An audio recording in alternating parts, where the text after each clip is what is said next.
Bonjour à tous, on démarre ce journal en Argentine où un cimetière de dinosaures datant de 220 millions d'années a été découvert dans l'ouest du pays avec des restes d'une dizaine d'animaux, ont annoncé mercredi des chercheurs argentins.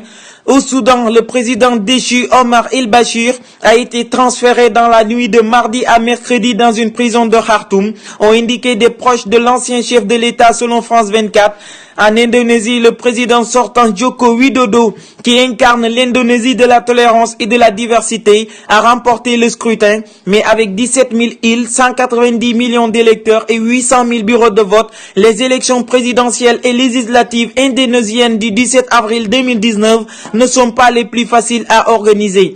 Le dirigeant nord-coréen Kim Jong-un a supervisé mercredi le test d'une nouvelle arme tactique, a rapporté jeudi 18 avril l'agence de presse officielle de Corée du Nord, mais sans préciser s'il s'agit d'un missile ou d'une autre catégorie d'armement. En tout cas, c'est le premier test rendu public par Pyongyang depuis l'échec du deuxième sommet entre M. Kim et Donald Trump à Hanoï en février.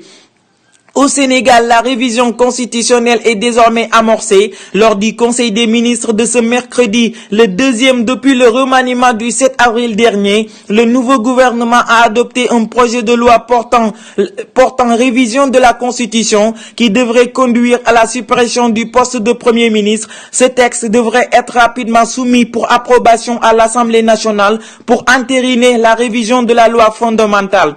Le Parlement égyptien a voté mardi 6 avril pour réviser la constitution de 2014 en accordant la possibilité à Abdel Fattah al-Sisi d'étendre son mandat de 4 ans à 6 ans. Ainsi, le nouvel article 140 permettra au président égyptien de rester au pouvoir jusqu'en 2024 au lieu de 2022.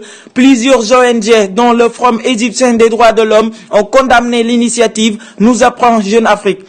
Le premier tour de l'élection présidentielle en Mauritanie a été officiellement fixé au samedi 22 juin et un éventuel second tour au 6 juillet, selon un décret présidentiel relayé par l'agence de presse AMI. Merci de nous avoir suivis et n'oubliez pas de vous abonner. On se retrouve dans quelques heures pour d'autres infos.